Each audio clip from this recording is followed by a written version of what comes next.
The History of Caliph Stork. Chapter 2. Castly, on the next morning, had the Caliph Hasid breakfasted and dressed himself, when the Grand Vizier appeared, to accompany him, as he had commanded, on his walk. The Caliph placed the box with the magic powder in his girdle, and having commanded his train to remain behind, set out, all alone with Mansa, upon their expedition. They went at first through the extensive gardens of the Caliph, but looked around in vain for some living thing, in order to make their strange experiment. The Vizier finally proposed to go farther on, to a pond, where he had often before seen many storks, which, by their grave behavior and clattering, had always excited his attention. The Caliph approved of the proposition of his Vizier, and went with him to the pond. When they reached it they saw a stork walking gravely to and fro, seeking for frogs, and now and then clattering at something before her. Presently they saw, too, another stork hovering far up in the air. "I will wager my beard, most worthy sire," exclaimed the Grand Vizier, "that these two long feet are even now carrying on a fine conversation with one another." "How would it be if we should become storks?" "Well spoken," answered the Caliph. "But first, we will consider how we may become men again, right? 3 times bow to the east, and exclaim immutable, then will I be Caliph once more, and thou Vizier. Only, for the sake of heaven, laugh not, or we are lost." While the Caliph was thus speaking, he saw the other stork hovering over their heads, and sinking slowly to the ground.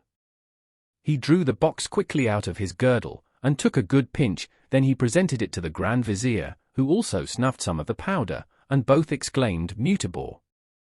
Immediately their legs shriveled away and became slender and red, the handsome yellow slippers of the Caliph and his companion became misshapen stork's feet, their arms turned to wings, the neck extended up from the shoulders, and was an ell long, their beards had vanished, and their whole bodies were covered with soft feathers.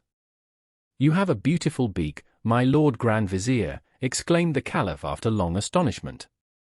"By the beard of the Prophet, in my whole life I have not seen anything like it." "Most humble thanks," responded the Vizier, as he bowed. "But if I dared venture it, I might assert that your Highness looks almost as handsome when a stork, as when a Caliph. But suppose, if it be pleasing to you, that we observe and listen to our comrades, to see, if we actually understand storkish." Meanwhile the other stork reached the earth. He cleaned his feet with his bill, smoothed his feathers, and moved towards the first. Both the new birds, thereupon, made haste to draw near, and to their astonishment, heard the following conversation. "Good morning, Madam Longlegs, already, so early, upon the pond?" "Fine thanks, beloved Clatterbeak. I have brought me a little breakfast. Would you like, perhaps, the quarter of an eider duck, or a little frog's thigh?" "My best thanks, but this morning I have little appetite. I come to the pond for a very different reason.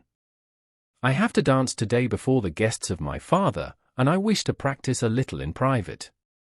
Immediately, thereupon, the young lady stork stepped, in great excitement, over the plain. The Caliph and Mansa looked on her in amazement. When, however, she stood in a picturesque attitude upon one foot, and, at the same time, gracefully moved her wings like a fan, the two could contain themselves no longer, a loud laugh broke forth from their bills. The Caliph was the first to recover himself. "That were once a joke," said he, "which gold could not have purchased. Pity that the stupid birds should have been driven away by our laughter, otherwise they would certainly even yet have been singing." But already it occurred to the Grand Vizier that, during their metamorphosis, laughter was prohibited. He shared his anxiety on this head with the Caliph. "By Mecca and Medina, that were a sorry jest, if I am to remain a stork. Bethink thyself, then, of the foolish word, for I can recall it not.